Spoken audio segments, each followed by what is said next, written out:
The Jets actually have a winnable game this week. Let's get into it.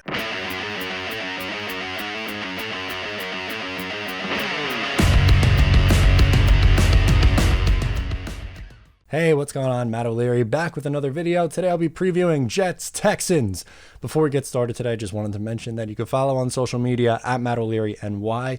If you haven't already, please make sure to check out the Just Jets podcast wherever it is that you get your podcast. So we have the 2-8 Jets traveling to Houston to take on the 2-8 Texans. I know two really bad teams going off against each other.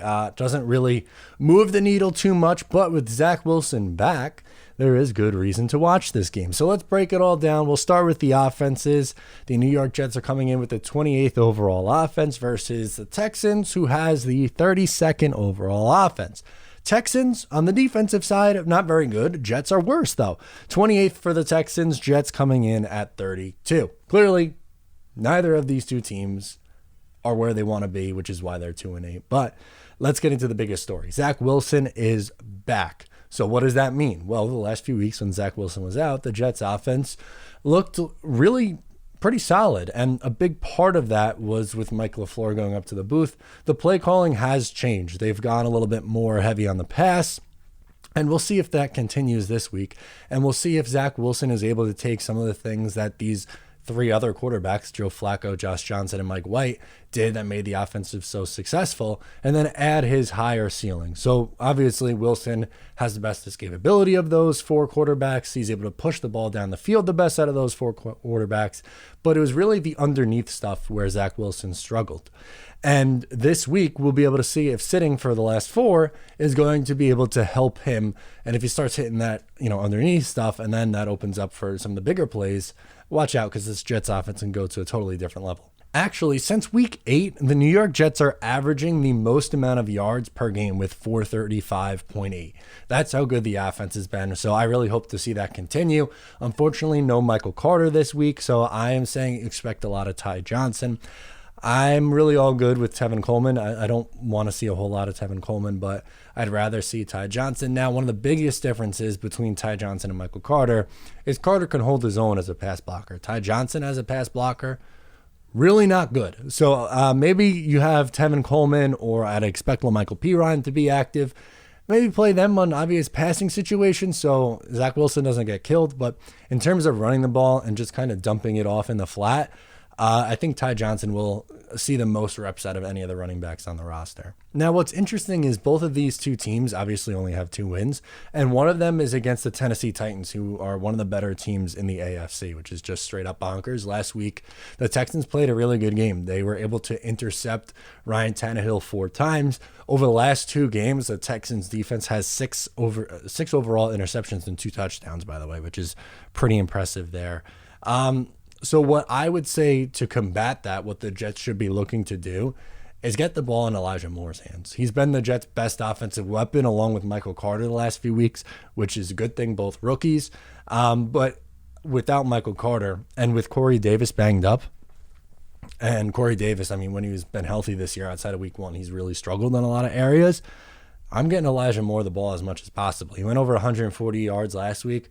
I don't know if he's going to go that high again, but I would expect him to have a good day. And I am very much so looking forward to the Wilson to Moore connection, because it wasn't something that was working early on in the year. They were very much so trying to force feed the ball to Corey Davis, who is a nice safety blanket for Zach Wilson, but I don't want double-digit targets being forced to Corey Davis. I think the Jets offense is at its best when they're spreading the ball around.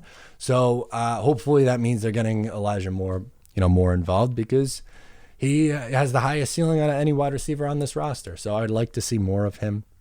With Zach Wilson back, let's get into some predictions. We'll transition now and get into the prediction segment of the preview. And I really think that this is going to be one of Zach's better games. I know he hasn't played in a little while here, but I'm very much so looking forward to his return against the defense that really isn't very good. And I know the last 2 weeks they've played well, but likelihood of them putting it together 3 weeks in a row, I don't know. I think that's probably a little bit on the slim side. I know this team isn't really very good on the road, the New York Jets, but this would be a pretty nice statement for them to be, the young team that they are, the inexperienced coaching in which they are, and go on the road and win a game. And I know it's not against a very good team, but that would be just, good to build some momentum. Zach Wilson, so I'm going to say he comes back. He goes 22 of 34, 240 yards, 2 touchdowns, no picks. And I know that's maybe to some a little bit lofty expectations, but what we've seen from Flacco, Johnson, and Mike White, I think he's going to be able to do something similar. And I just really hope over the final 7 games we see the interceptions cut down. And I think that's likely. I mean, as a rookie quarterback goes on in the year, oftentimes they get better with more reps. Go figure. That's usually how this thing works. But this is a pretty good matchup for the Jets. I actually like them a lot this week. So I'm going to take them winning the game outright. They're underdogs, but I think they win outright and pretty decisively. I'm going to take them 30-17. I don't think the Texans offense, even with the Jets' defensive struggles, I think the Jets will be able to contain them.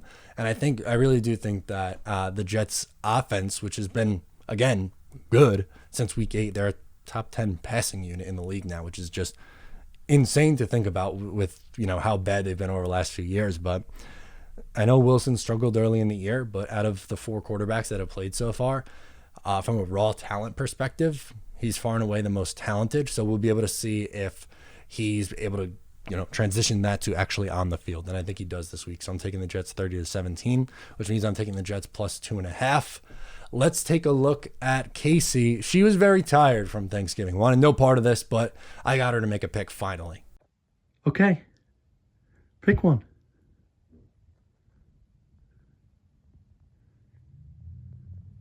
Casey, go ahead. Look.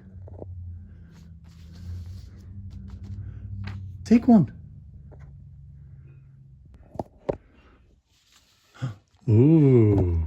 You want a treat? Casey, you want a treat? Take one.